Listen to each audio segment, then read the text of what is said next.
This is doctor दिमेंजानी। आज के lecture के अंदर हम मोनोपोली कंपटीशन के फीचर्स और कॉजेस डिस्कस करेंगे और ये बीकॉम और बीबीए M2 के अंदर कॉमन टॉपिक है एंड इसको बीबीए में economics for manager subject consider किया जाता है और बीकॉम के अंदर बिजनेस इकोनॉमिक्स बोला जाता है। तो दोनों का सिलेबस सेम है, तो इसलिए ये कॉमन टॉपिक मैं यहाँ पे आज आप लोगों के साथ डिस्कस करने वाला हूँ। तो मोनोपोली कंपटीशन क्या है उसका थोड़ा सा ब्रीफिंग्स ले लेते हैं, उसका मीनिंग ले समझ लेते हैं। तो मोनोपोली जो बेसिकली है वो ग्रीक वर्ड है, मोनोपोलिस्ट के ऊपर से आया है। अगर इसको हम ब्रेक करें तो हमें दो वर्ड मिलेंगे, मोनो एंड पोलिस्ट। मोनो का मतलब होगा सिंगल और पोलिस्ट का मतलब होगा सेलर। सिंगल सेलर यानी कि एक ऐसा कंपटीशन जहां पे सिर्फ एक ही सेलर है। So when there is only one seller of the product for which no good or close substitutes are available and there is no competition at all, the situation is known as the monopoly situation or you can say the monopoly competition। तो एक ऐसा competition है जहां पे सिर्फ एक ही seller है, एक ही producer है और large number of buyers are there। उसका कोई भी क्लोज या फिर परफेक्ट सब्स्टिट्यूट अवेलेबल नहीं है और दूसरा कोई भी कंपटीटर उस बिजनेस के अंदर आ नहीं पा रहा है। तो ऐसे कंपटीशन को हम मोनोपोली कंपटीशन कहेंगे। ठीक है, उसके फीचर्स या फिर कैरेक्टरिस्टिक्स हम देख लेते हैं। तो first feature is single seller and large number of buyers you can say.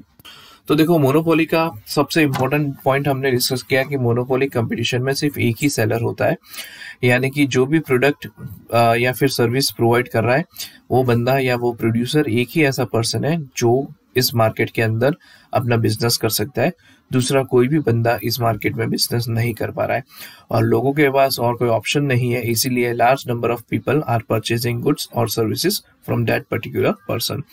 No good or close substitute for the product. देखो, जैसे मैंने आपको बताया कि मोनोपोली कंपटीशन के अंदर क्लोज या फिर परफेक्ट सब्स्टिट्यूट अवेलेबल नहीं होता, क्योंकि मोनोपोलिस्टिक पर्सन जो होता है वो ऐसा पर्सन ऐसा प्रोडक्ट प्रिपेयर करता है जो लोगों के पास दूसरे सेलर के पास अवेलेबल नहीं है।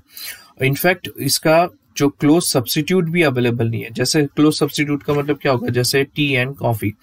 तो जैसे रेस्टोरेंट में हम जाते हैं, कई बार टी नहीं होती तो हम कॉफी से काम चला लेते हैं, कॉफी नहीं होती तो टी से काम चला लेते हैं, तो they are close substitute. But हमारा प्रोडक्ट ऐसा प्रोडक्ट होता है मोनोपोली का कि उसका क्लोज सब्स्टिट्यूट और परफेक्ट सब्स्टिट्यूट मिलना नामुमकिन है, यानी मिल ही नहीं सकता। इसका फार सब्स्टिट्यूट अलग हो सकता है लेकिन वो काफी कॉस्टली होता है, तो लोग उसको ज्यादा प्रेफर नहीं करते। Third point is strong entry barriers. Monopoly जो पर्सन होता है वो क्या करता है, अपने बिजनेस को सस्टेन करने के लिए, सर्वाइव करने के लिए एकदम स्ट्रॉन्ग एंट्री बैरियर्स रखता है। स्ट्रॉन्ग एंट्री बैरियर्स से क्या होगा कि दूसरे कंपटीटर्स उस बिजनेस के अंदर नहीं आ पाएंगे, तभी तो मोनोपोली मेंटेन होगी।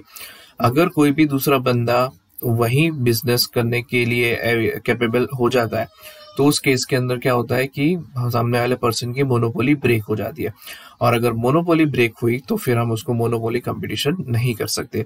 मोनोपोली का कैरेक्टरिस्टिक्स क्या है, ओनली सिंगल सेलर। किसी भी सर्कमस्टेंसेस में दूसरा सेलर उसके अंदर ऐड नहीं होना चाहिए, अगर होता है तो फिर वो मोनोपोली कंपटीशन कंसिडर नहीं किया जाएगा। इसीलिए मोनोपोली पर्सन क्या करता है, सेलर क्या करता है, बहुत ही स्ट्रॉन्ग एंट्री बैरियर्स उसमें पुटअप करता है। Next is industry and firm demand is the same. अब देखो, इंडस्ट्री का मतलब क्या होगा, companies which are producing same goods. ठीक है, होमोजीनियस प्रोडक्ट्स जो कंपनी प्रोड्यूस करती है उसको हम बोलेंगे इंडस्ट्री। जैसे केमिकल है, तो मान लीजिए पूरे इंडिया के अंदर 100 केमिकल प्रोड्यूसिंग कंपनीज है, तो ये 100 प्रोड्यूसिंग कंपनीज इकट्ठा होकर इंडस्ट्री हो जाएगी। ठीक है, बट मोनोपोली के अंदर क्या इश्यू है कि मोनोपोली के अंदर सिर्फ एक ही कंपनी है, तो आप कंपनी की डिमांड बोलो या इंडस्ट्री की डिमांड बोलो, वो दोनों सेम है। मान लीजिए कोलगेट कंपनी है, तो अगर कोलगेट कंपनी है, एक ही ऐसी कोलगेट कंपनी है जो टूथपेस्ट प्रोवाइड करती है, दूसरे कोई कंपनी टूथपेस्ट प्रोवाइड नहीं करती, ये सिर्फ एक एग्जांपल है समझने के लिए। तो उस केस के अंदर क्या होगा कि सिर्फ कोलगेट कंपनी ही मार्केट में अपने टूथपेस्ट सेल कर पा रही है, तो आप कोलगेट कंपनी की टूथपेस्ट की डिमांड बोलो या पूरी टूथपेस्ट इंडस्ट्री की डिमांड बोलो, सेम ही होगी, क्योंकि यहाँ पे सिर्फ एक ही कंपनी काम करती है, ग्रुप ऑफ कंपनीज अवेलेबल नहीं है। Why? Because it's a monopoly competition.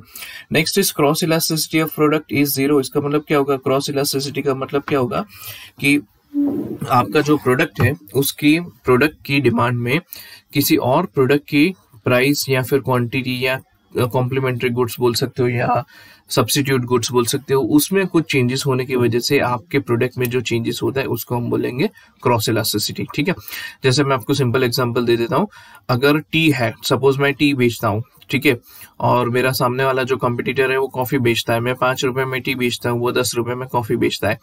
अब कॉफी वाला ये सोचता है कि भाई 5-10 रुपए की कॉफी थोड़ी सी ज्यादा है तो इसको हम 7 रुपए कर देते हैं। तो उस बंदे ने क्या किया, 10 रुपए से प्राइस कम कर दे, 7 रुपए कर दी।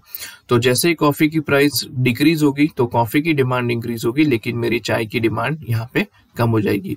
तो इसको हम बोलेंगे क्रॉस इलास्टिसिटी, यानी कि मेरा प्रोडक्ट टी है लेकिन सब्स्टिट्यूट प्रोडक्ट मेरा कॉफी है, तो कॉफी की प्राइस में चेंज होने की वजह से मेरे प्रोडक्ट की डिमांड में जो चेंज आएगा उसको मैं बोलूंगा क्रॉस इलास्टिसिटी। उसी तरह से कॉम्प्लीमेंट्री गुड्स में भी होता है। से फॉर एग्जांपल अगर शुगर की प्राइस इंक्रीज हो गई तो मेरे प्रोडक्ट की प्राइस भी इंक्रीज होगी और अल्टीमेटली डिमांड डिक्रीज होगी, तो ये क्रॉस इलास्टिसिटी हुआ। लेकिन मोनोपोलिस्ट जो प्रोडक्ट होते हैं ये प्रोडक्ट में क्रॉस इलास्टिसिटी 0 होती है। इसका मतलब कि इसका कोई सब्स्टिट्यूट होता अवेलेबल नहीं होता, और कॉम्प्लीमेंट्री गुड्स की सर्विसेज में भी अगर प्राइस कितनी भी चेंजेस हो जाए लेकिन इनके डिमांड में कोई चेंज नहीं आता या फिर बहुत ही नेग्लिजिबल चेंज आता है। ठीक है, next is the price maker. अब देखो, मोनोपोली कंपटीशन के अंदर monopoly person is a price maker. Price maker का मतलब क्या होता है कि ये बंदा खुद से अपनी सारी चीजें प्रोड्यूस करता है और सेल करता है, तो ये अपने दम पे सारी चीजें सेल करेगा और ये बंदा खुद डिसाइड करेगा कि मुझे कौन सा प्रोडक्ट कितने रुपए में बेचना है। ठीक है, वो अपनी प्राइस खुद डिसाइड करता है और खुद ही सेल करता है, और ये प्राइस के अंदर फ्लक्चुएशन ला सकता है। मोनोपोली के अंदर अ पर्सन और you can say seller he is a price maker. लेकिन परफेक्ट कंपटीशन के अंदर हमने देखा था कि परफेक्ट कंपटीशन में जो पर्सन होता है, जो सेलर होता है, वो प्राइस टेकर होता है। टेकर का मतलब क्या, जो एग्जिस्टिंग प्राइस है उस प्राइस को फॉलो करे, उसको हम बोलेंगे प्राइस टेकर। और प्राइस मेकर का मतलब क्या, कि नई प्राइस अपने हिसाब से बनाता है। ठीक है, तो monopoly person is a price maker and perfect competition के अंदर जो सेलर होता है वो प्राइस टेकर होता है। ठीक है, next is causes of monopoly. तो उसके अंदर सबसे पहला कॉज है कि पेटेंट्स एंड कॉपीराइट्स।